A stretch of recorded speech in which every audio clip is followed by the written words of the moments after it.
en esta seccional son los que más a menudo, diríamos, tenemos un contacto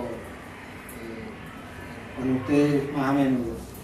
La charla de hoy en sí era, nosotros hacemos una visita siempre cada 2 meses en las seccionales, y principalmente en esta la importancia es cómo actuar en cada caso. El señor Canteriño, que ha venido hace poco de la parte que está a cargo de la jefatura de criminalística, también nos va a ilustrar sobre toda la situación que vamos a abordar. Los distintos temas que se van a abordar son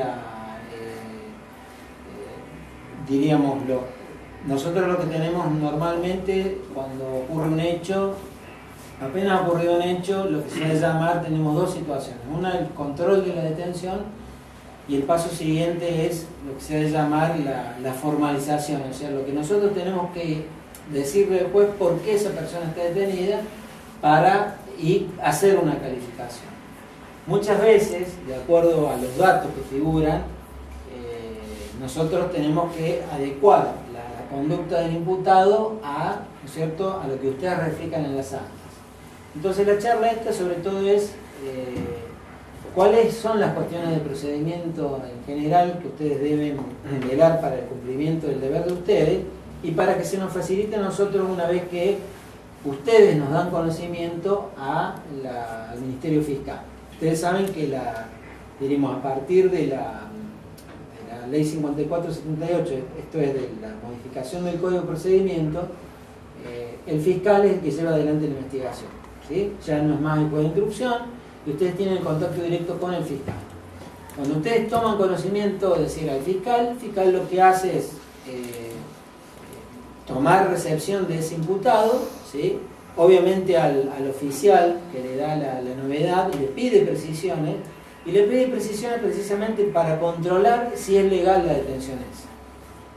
Nosotros tenemos un artículo que es el artículo 217, ¿sí?, que es el que específicamente establece cuándo se produce un delito en flagrancia, cuando el policía, es decir, comunica y nosotros corroboramos ese dato.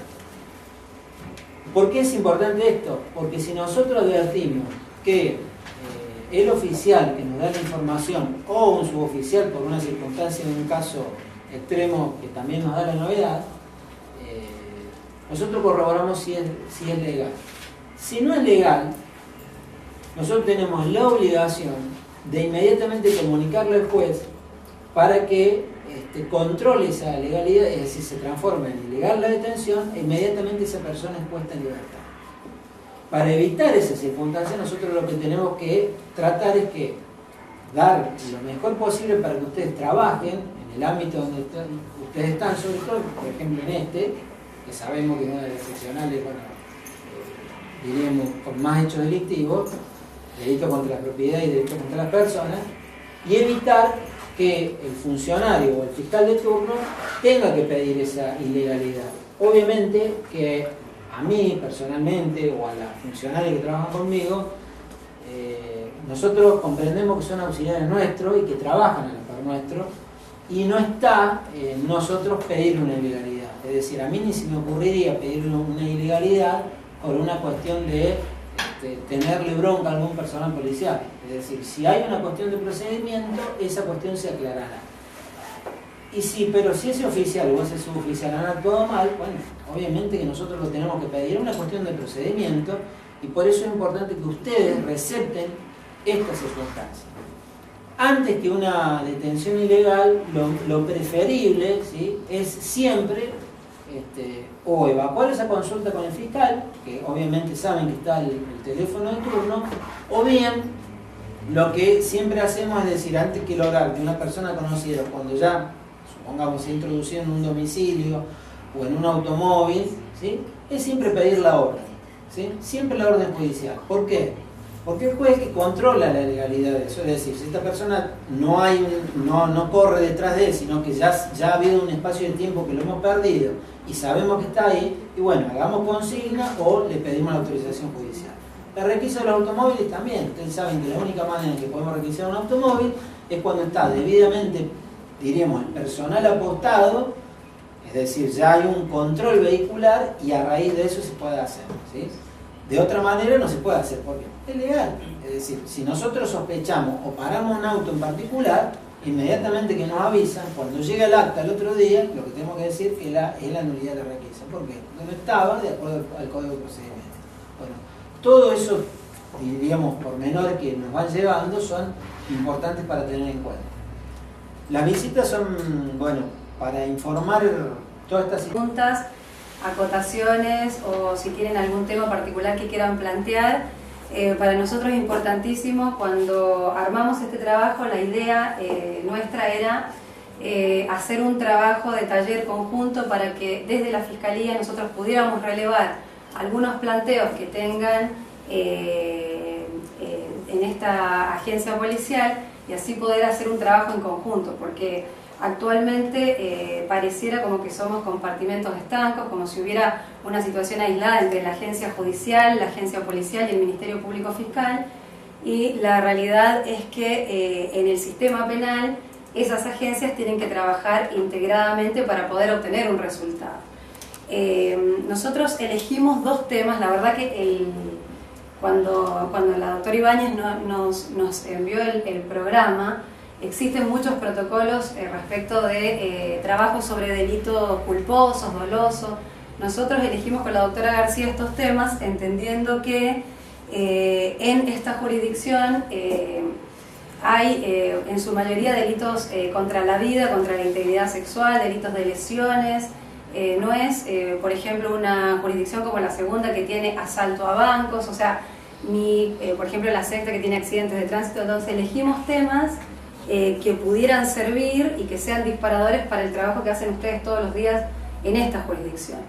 La doctora García va a trabajar, en realidad todo este trabajo es sobre el instructivo del Procurador General, el 509. Ese instructivo es bastante extenso, tiene algunas cuestiones que son un poco repetitivas y que en la práctica se hacen en general todos los oficiales de servicio, bueno, y el que llega al lugar del hecho realiza esas prácticas, son prácticas comunes, pero lo que nosotros que hicimos en este trabajo es un poco poner de resalto situaciones que son muy importantes y que después se van a ver reflejadas en lo que para nosotros es lo más importante, que es el juicio oral y público.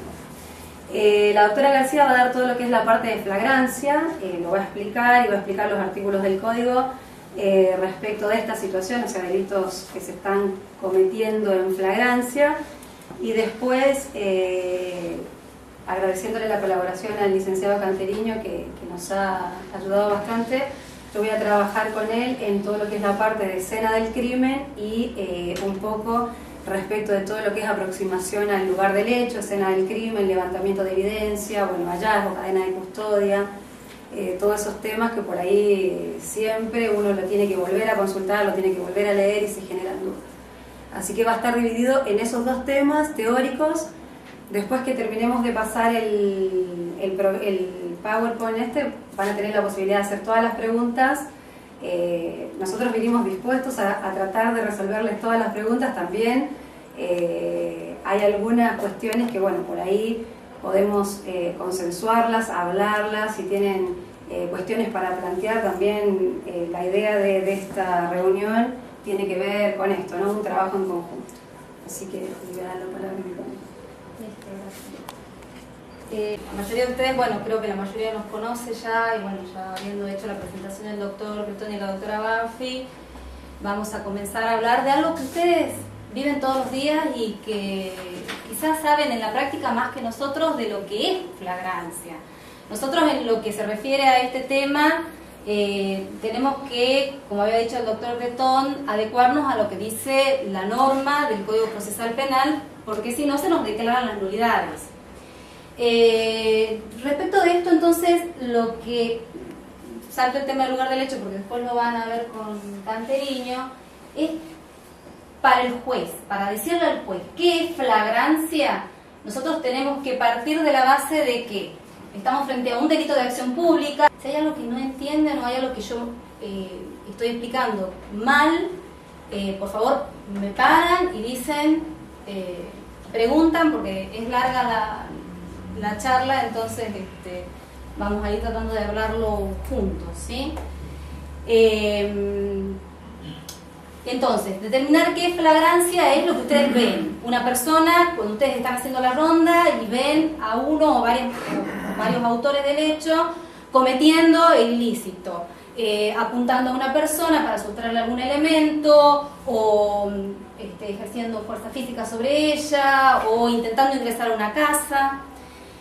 Ese es el primero y es, digamos, el más claro de los casos en los cuales ustedes pueden actuar y que les deja abierta no solo la ley 815, sino también el artículo 217 de nuestro Código Procesal Penal, y lo vamos a ver más adelante, el artículo 120 también de nuestro Código Procesal Penal, cuando habla de cuáles son las actividades que pueden ejercer el personal policial.